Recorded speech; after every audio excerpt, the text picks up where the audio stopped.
A segunda sessão ordinária de 2018 foi realizada no auditório da CDL de Santa Inês, com a participação de todos os vereadores da cidade. O local está sendo utilizado por conta da reforma que está sendo realizada no auditório da Câmara Municipal. Logo no início dos trabalhos, o vereador Pedro Tavares, do DEM, pediu aos demais parlamentares o apoio em um projeto que ele deve colocar em pauta nas próximas sessões, pedindo a desapropriação do Country Club de Santa Inês, que foi por muitos anos o principal local de eventos da cidade e hoje encontra-se abandonado. Estamos preocupados porque lá só está servindo de local para acumular marginais, doenças, as piscinas estão tudo cheias d'água e estamos querendo desapropriar para retornar aquele clube para a sociedade de Santa Inês, para que a gente tenha um atendimento à população. Conforme eu conversei, grande maioria dos sócios do Country Club são favoráveis que o município desaproprie aquela entidade. Nós sabemos que não é muito fácil. Vai passar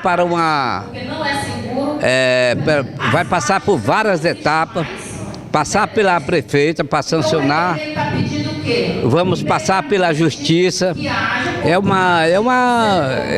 A regulamentação para poder ser feita, ela dá trabalho, mas tem que se começar, e nós estamos começando para que venha dar atenção, né? O discurso do vereador Pedro Tavares gerou alguns questionamentos e logo outros vereadores se posicionaram sobre o assunto. Claudinei Uchoa, do PDT, foi contrário à desapropriação. Ele disse que seria a favor de que os sócios fossem indenizados. Eu sou contra, porque a desapropriação do Country Club, decretar a utilidade pública pela gestão municipal, ela deve ser acompanhada de indenização aos seus associados. O projeto do nobre amigo Pedro Tavares, ele fala para desapropriar, mas sem indenizar. Eu entendo que ali, apesar de ser coletivo, ter vários associados, é uma entidade privada, é patrimônio privado. Então você não deve desapropriar o que é dos outros sem ter a contrapartida que é a indenização. Nesse ponto eu sou contra. Agora, a gente sabe que o Country Club hoje está jogado, servindo apenas de depósito de lixo ou até mesmo de abrigo de marginais, essas coisas. A gente sabe que aquela área ali seria de grande interesse para a nossa comunidade e seria interessante que a nossa gestora mostrasse esse interesse e tentasse ver recurso via Estado federal, algo, para que pudesse de fato desapropriar, indenizando e construir ali, no mínimo, um centro de convenções, um centro cultural para o nosso município que tanto almeja. O vereador Uchoa aproveitou para justificar a ausência dele na primeira sessão realizada na última sexta-feira. No dia da sessão anterior, eu tinha comunicado à presidência do nosso grupo que eu estava doente. Inclusive, o senhor presidente até achou que eu adoeço demais. Mas, enfim, eu tenho direito a algumas faltas, né? Na sessão no ano passado, eu tive 3 faltas em um período, 2, uma em outro. E nessa primeira sessão, eu faltei por motivo de doença. O vereador Raimundo Oliveira, do PR, usou a tribuna para pedir providências à prefeita Vianney Bringel quanto ao esporte na cidade, que, segundo ele, tem deixado a desejar. Nós gostaríamos que a gestora, a doutora Vianney Bringel, formasse uma comissão para realizar as atividades do esporte amador em Santa Inês, visto que é algo que é necessário, porque o esporte é uma ferramenta maravilhosa para ajudar os jovens a permanecer, a ficarem longe dos caminhos das drogas.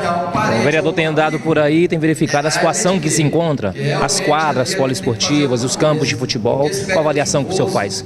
As praças esportivas de Santa Inês verdadeiramente necessitam de muito reparo, de ser ocupada de maneira correta.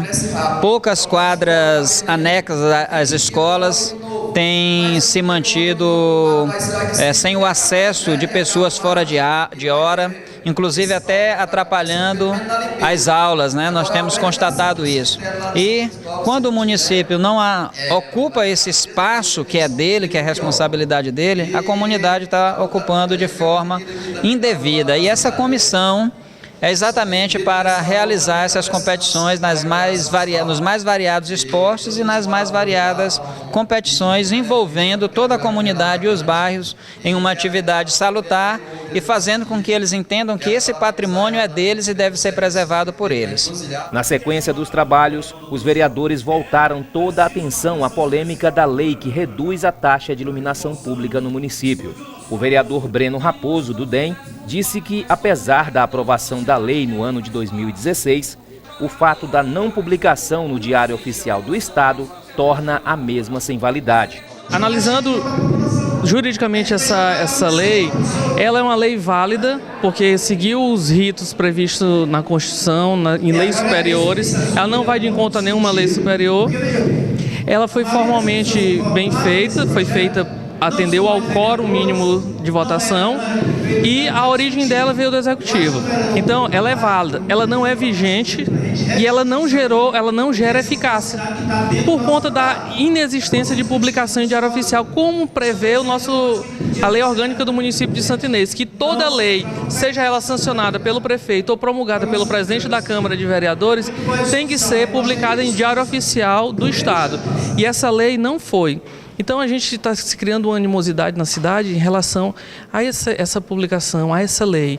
A lei, ela existe, é uma lei válida, mas ela não é vigente nem eficaz. Então não pode gerar os efeitos jurídicos. Infelizmente, a população sai prejudicada porque não vai haver a redução da contribuição de iluminação pública. Essa lei hoje, onde reduz, essa lei tão polêmica, onde reduz em 40% a taxa de iluminação pública de Santa Inês, ela pode e vai influenciar mais ainda na má qualidade do serviço prestado pela Prefeitura de Santa Inês nesse setor. Quem paga, como eu disse ali há pouco, um exemplo, se você consome de 0 a 100 kWh, você paga R$5, apenas um exemplo. Você sempre vai estar continuando a pagar essa taxa até que uma nova lei possa vir em substituição a essa. Porém, a conta de energia do município com relação à iluminação pública, ela sofre aumento. Então, eu acho que é um caso a se pensar, não sou contra, só quero colocar essas ponderações para que se possa obter a melhor prática entre Câmara e Executivo, para que a gente possa oferecer de verdade um serviço de qualidade e uma taxa que contemple tanto na qualidade como também o valor financeiro que vai cair no bolso de cada consumidor. No final da sessão, o presidente da Casa, Manuel dos Reis, do PSDB, avaliou como positivo os trabalhos e disse que a discussão sobre a iluminação pública deve continuar até que se encontre uma solução para o assunto. Sessão com bastante discussões, principalmente desse problema da iluminação pública, que vem já de outro mandato. Então a gente está amadurecendo isso aqui, vamos sentar com a prefeita, a Câmara, vamos procurar a gente conversar para ver que ponto chega, porque para quem não sabe a comunidade, os vereadores hoje estão cometendo erro. E não é bem assim, é preciso que se explique à sociedade que esse trabalho desse projeto, ele vem no mandato anterior. Então é preciso, para a gente não cometer nenhum equívoco, sentar, discutir com nossos assessores jurídicos em que pontos vamos chegar para se resolver esse problema. Agora, a sociedade que não pode pagar pelo erro. A gente tem que achar um meio de um denominador comum que a gente possa sentar com o poder municipal, a nossa gestora, com todos os assessores jurídicos e que possa achar uma forma decente de chegar e resolver esse problema.